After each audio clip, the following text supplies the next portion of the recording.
So now we're just gonna stitch the wheel arcs.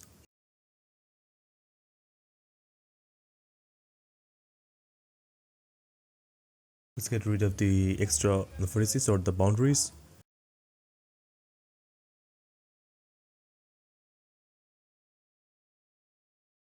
Up to space some over here outside. Space them. Oh, let's not do that.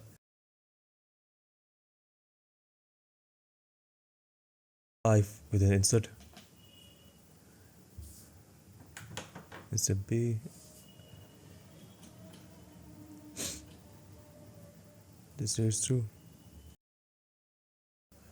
Let's go back to the active element, make that the active element. Now we're gonna do the same thing with the rear wheel arc.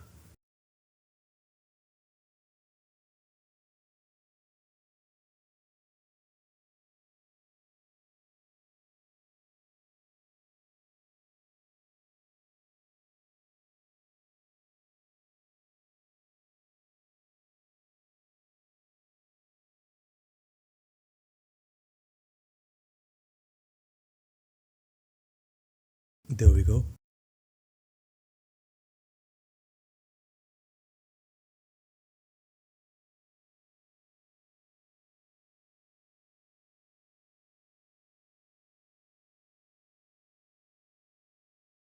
Let's do those and just extrude it over on the x-axis, just like that.